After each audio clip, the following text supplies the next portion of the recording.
Nós da Igreja Congregacional de Vila Paraíso estaremos junto com vocês nessa quarentena, com o nosso Momento Kids. Sejam muito bem-vindos. Boa tarde, criançada! Estamos aqui mais uma vez no Momento Kids e hoje a gente vai cantar uma música que ela fala sobre você não construir sua casa na areia, mas construir na rocha. Sabe por quê? Na areia vem a tempestade e a casa, se desmonta. Agora na rocha ela é firme e assim tem que ser a nossa vida com Jesus. Nós temos que ser firmes como a rocha. Então vamos cantar?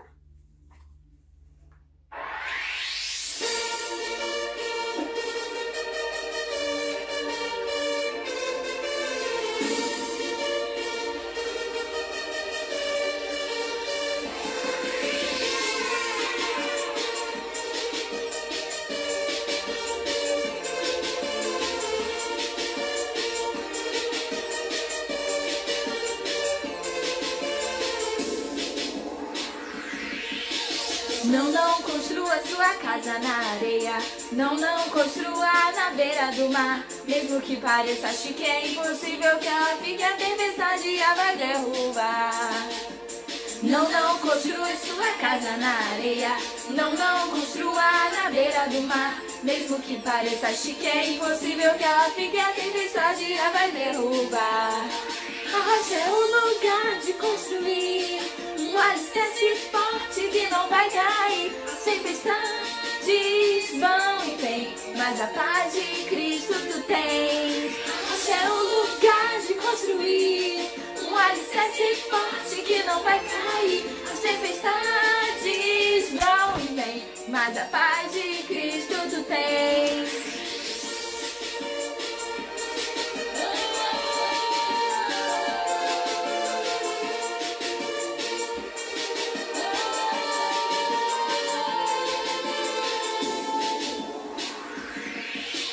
Não construa sua casa na areia.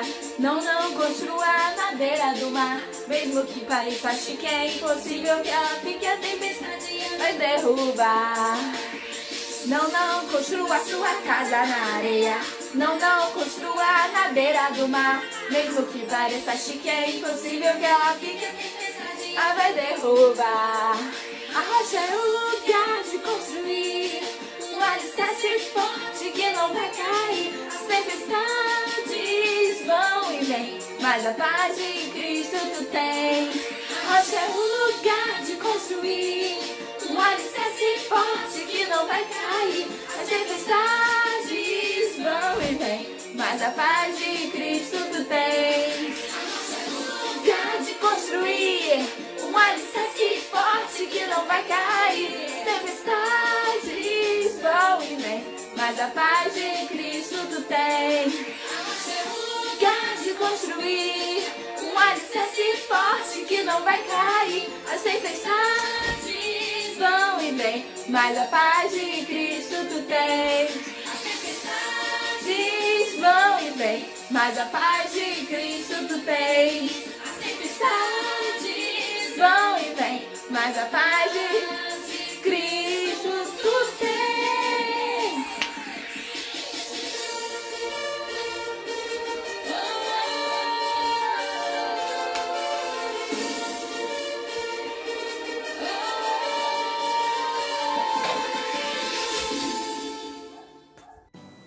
Olá, meninos e meninas! Muito bom estar com vocês aqui no nosso encontro maravilhoso, esse encontro em que a gente pode falar da Palavra de Deus. Então, vamos lá? Você pode abrir a sua Bíblia no livro de Atos dos Apóstolos, capítulo 4, versículo 12.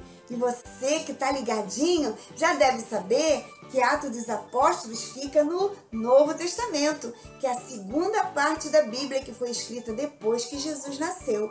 Então vamos ler o que Atos dos Apóstolos, capítulo 4, versículo 12 nos diz.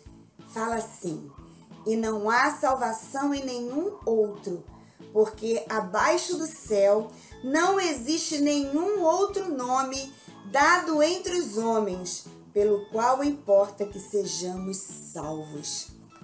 Esse versículo está dizendo que não existe outro nome. Esse nome é o nome de Jesus. E Ele é o único que pode nos salvar. Nesse mundo não existe nada, nem ninguém que possa fazer o que Jesus faz por nós. Sabe, na nossa lição de hoje, ela aconteceu lá na cidade de Cafarnaum. E Cafarnaum estava agitadíssima. Era uma cidade bem grande, uma cidade onde todo mundo ia para comprar, para vender, tinha um comércio muito bom. Mas nesse dia especial, Cafarnaum estava muito agitada. Uma agitação, sabe por quê? Jesus, o Filho de Deus, estava ali naquela cidade, E aonde Jesus ia, gente, tinha agito, porque, muita gente ia atrás dele. Jesus, ele fazia milagres, sinais, maravilhas, falava coisas que as pessoas gostavam de ouvir. Olha, a cidade estava agitada. E lá na cidade de Cafarnaum, vivia um homem que a Bíblia não diz o seu nome. Diz apenas que ele era um centurião, que era um comandante do exército romano, que comandava 100 homens, 100 soldados. E esse centurião vivia lá. E ele estava vivendo um problema muito sério, um problema que ele não sabia como resolver. Ele tinha um servo que ele gostava muito, que trabalhava com ele há muito tempo. E esse servo estava muito doente. Estava, na verdade, à beira da morte. E ele já tinha tentado de várias maneiras para resolver o problema do servo. E não conseguia resolver aquele problema. Que problemão que o centurião tinha. Não tinha como ele resolver.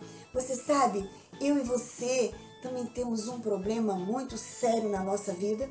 Você sabe qual é esse problema? O nome desse problema é pecado. Pecado é quando nós pensamos alguma coisa é ruim contra alguém. Pecado é quando nós fazemos alguma coisa ruim contra alguém. Por exemplo, quando você tem um colega na escola que você pensa em se vingar dele e depois você faz alguma coisa para se vingar dele. Isso é pecado. Quando você sente ódio no seu coração, inveja, isso é pecado. Ou quando você inventa uma mentira, fala um palavrão, isso é pecado. E o pecado, ele desagrada a Deus. Todos esses pecados que eu falei, se você cometer, ele tem um resultado, não é? Um resultado que não é muito bom. Pois é, todo pecado tem uma consequência.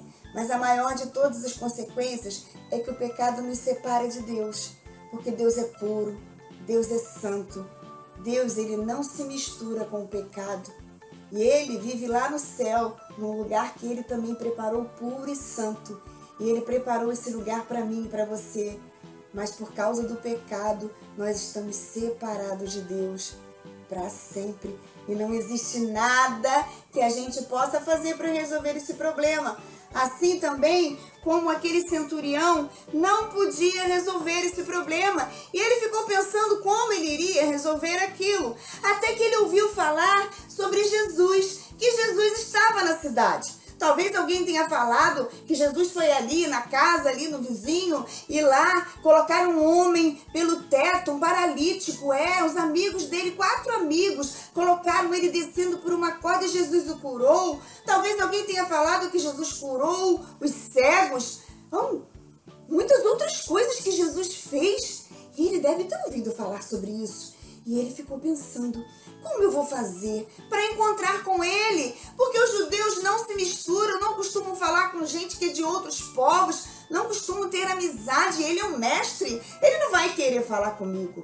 Então, a Bíblia diz que ele foi lá e procurou os seus amigos, os amigos que ele tinha na cidade, e falou com eles se eles poderiam ir lá falar com Jesus. Falem com Jesus, peçam a ele por mim, por favor. E aqueles amigos foram até Jesus e falaram para Jesus, olha, nós temos um conhecido, ele é um centurião, ele é um homem muito bom, sabe? Ele reconstruiu a nossa sinagoga, ele tem nos ajudado muito, você poderia ir lá, ele está com um servo muito doente, você pode fazer alguma coisa? E Jesus, claro que eu posso, sim, aonde é a casa dele? E Jesus foi indo na direção da casa do servo, da casa do centurião. Sabe, Jesus estava mostrando que ele se importava com aquele centurião. Assim como ele também se importa com você. se importa com a sua família, se importa com os problemas que vocês vivem. E Ele deseja que você confie nele. Confie nele. Assim como aquele centurião confiou e pediu para que fossem chamar Jesus para fazer algo pelo problema que ele tinha. E quando Jesus estava a caminho, quase chegando na casa do centurião, vieram os homens e falaram: olha, o centurião, ele pediu para falar algo para o Senhor. E tem um texto bíblico que diz que depois o centurião encontrou com Jesus. E ele mesmo falou: não sou digno que o Senhor venha na minha casa. Eu não sou digno. Olha, eu sou um homem que tem autoridade sobre as pessoas. E eu falo para os meus soldados: vai lá, faz aquilo. Você, faz aquilo outro. Falo para o meu servo: olha, por favor, prepare assim. E eles me obedecem. Então, Jesus, basta uma ordem tua para que tudo aconteça. A Bíblia diz que Jesus ficou maravilhado com a fé daquele homem. Ele ficou maravilhado com a fé daquele homem. E ele falou para as pessoas que estavam ali à volta: vocês estão vendo? Que fé é essa? Olha, Jesus ficou assim muito feliz de ver a fé daquele centurião. Sabe, Deus também fica muito feliz quando Ele vê que você confia no poder dEle. E Ele deseja que você confie cada vez mais. Como o versículo que nós lemos, que você creia que não existe salvação em nenhum outro. Debaixo do céu não existe outro nome pelo qual importa que nós sejamos salvos. Só Jesus. Ele deseja que você confie nele. Jesus, então, ele falou para o centurião: olha, vai para a tua casa. Vai para a tua casa, que o teu pedido será atendido. E o centurião foi. Mas será, gente, que o problema foi resolvido à distância? Jesus aqui, o servo do centurião lá na casa dele? A Bíblia fala que ele curou muitas pessoas que estavam perto dele, que ele tocou, não é? Que ele fez alguma coisa de perto, mas de longe, será? O centurião, ele voltou para casa. E a Bíblia diz que quando ele chegou em casa, que ele abriu a porta, ele teve uma surpresa muito grande. Quando ele olhou, o seu servo estava de pé, trabalhando. Que coisa maravilhosa! Nem parecia que ele tinha estado doente alguma vez na sua vida. Naquele dia, aquele servo pôde ver que Jesus, ele verdadeiramente é o perfeito Filho de Deus, que ele tem poder sobre todas as coisas, que não existe nada que Jesus não possa fazer. Eu quero dizer para você que ele é o único que tem poder para resolver o problema do pecado. Esse problema que você não sabe como resolver. Muito bem, Jesus um dia, mesmo tendo feito coisas maravilhosas nesse mundo, um dia colocaram Jesus na cruz. E ele fez isso de boa vontade, porque ele sabia que na cruz ele iria derramar o sangue dele por você, por mim, para que o nosso coração, que é cheio de pecado, se torne limpo, mais limpinho do que a neve. Jesus, ele é o único que pode fazer isso. E você precisa tão somente crer no poder dele. Você precisa apenas crer que ele é o perfeito Filho de Deus, que ele morreu na cruz pelos seus pecados, mas ele não ficou morto. Hoje ele está vivo lá no céu com o nosso Deus e ele espera por você. E se você um dia receber a Jesus no seu coração, você pode morar nesse lugar com ele, lá no céu, porque Jesus tem poder sobre a morte, Jesus tem poder sobre o pecado, Jesus é o único que tem poder sobre todas as coisas. Então você precisa confiar nele e crer que não existe salvação em nenhum outro, apenas em Jesus. Então, que o Senhor te abençoe e que ele te ajude a cada dia a confiar mais e mais no seu poder. Um grande, enorme beijo para você e para toda a sua família. Olá, menina. Até a próxima. Até vocês. Olá, amiguinhos. Até a próxima. Espero vocês. Olá, amiguinhos. até a próxima. Espero vocês. Tchau. Olá, amiguinhos, tudo bem? Até a próxima. Espero vocês. Olá, amiguinhos, próxima. Olá, amiguinhos. Até a próxima. Espero vocês. Próxima. Tchau, Benzo. Tchau. Olá, amiguinhos. Até a próxima. Espero vocês.